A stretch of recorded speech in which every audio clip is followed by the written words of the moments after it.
जो शख्स लहसुन और प्याज खा ले वो हमारे करीब नहीं आए और ना ही हमारे मस्जिदों के करीब आए। ये लाइन मेरी नहीं, ये बोलना है हज़रत मोहम्मद मुस्तफ़ा सल्लल्लाहु ताला अलैहि वसल्लम का। वो लहसुन और प्याज की गंध से नफ़रत करते थे, पसंद बिल्कुल भी नहीं करते थे। ये उस नबी की बात हो रही है जिस नबी के नाम पे मुसलमान अपनी ज़िंदगी को कुर्बान कर देने में प्राउड फील करते हैं। ये उस नबी की कही हुई बात है जिस नबी के हर दरसे कदम को हम लोग सुन्नत बोलते हैं, सुन्नत बोल कर जानते हैं। तो कुछ ऐसी सुन्नतें जिनको छुपा दी गई या अपने फ़ायदे के लिए बताया नहीं गया।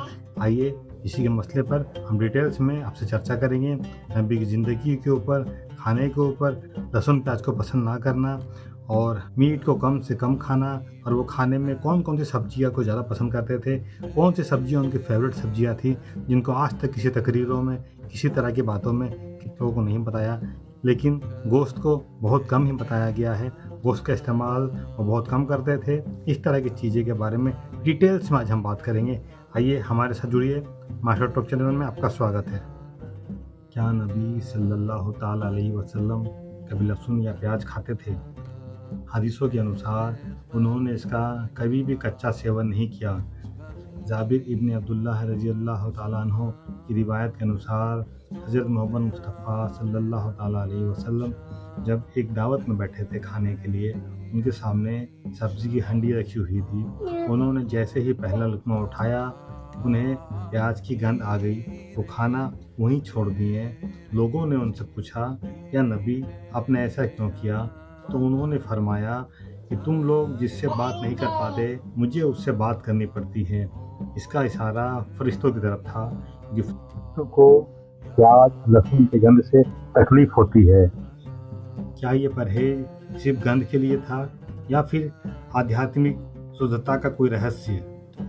और जो खाता था उसे मना क्यों किया?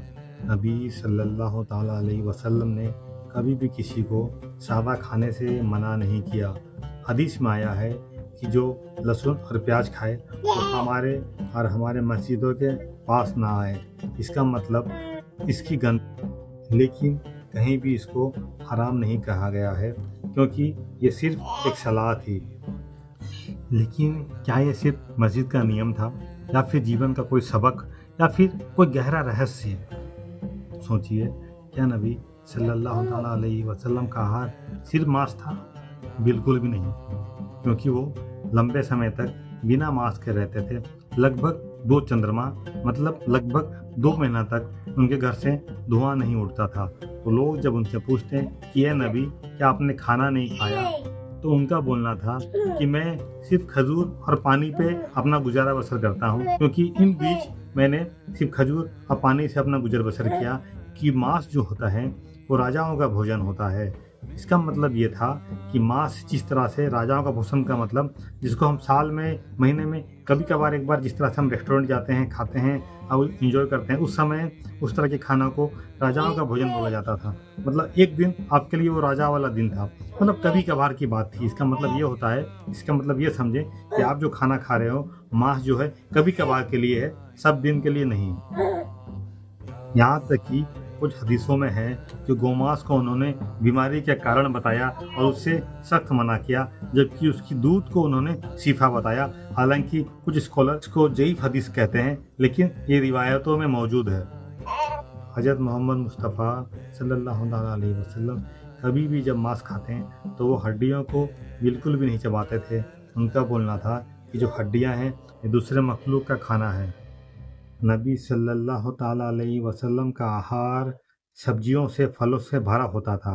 मांस बहुत कम, सब्जियां बहुत ज़्यादा। सब्जियों में उन्हें कद्दू, पम्पकिन बहुत ज़्यादा पसंद था। वो अक्सर इसको पकाकर खाते थे। ये सब्जी उनकी फेवरेट सब्जियों में आती है। खजूर उन्हें बहुत पसंद था, वो रोज़ खजूर खाते थे। जौ की रोटी वो हमेशा खाते थे और दूध वो अक्सर रात को सोते वक्त पीकर सोते थे।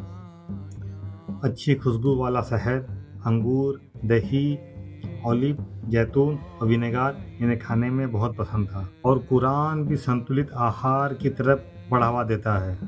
नबी सल्लल्लाहु ताला अलैहि वसल्लम का परहेज सादगी, शुद्धता और दूसरों के प्रति करुणा का था, ना कि जोर जबरदस्ती का। लहसुन प्याज से परहेज और सादे खाने सब्जियों की तरफ बेसी उनका झुकाव था। इन सारी बातों को आप अपने मौलानाओं से, स्कॉलर से ज़रूर पूछिए।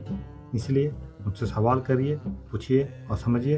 तब तक के लिए अगर आपको हमारा सब्जेक्ट, आपको हमारा मैसेज अच्छा लगा होगा तो चैनल को लाइक और सब्सक्राइब ज़रूर करिएगा और अपने दोस्तों के साथ ज़रूर शेयर करिए।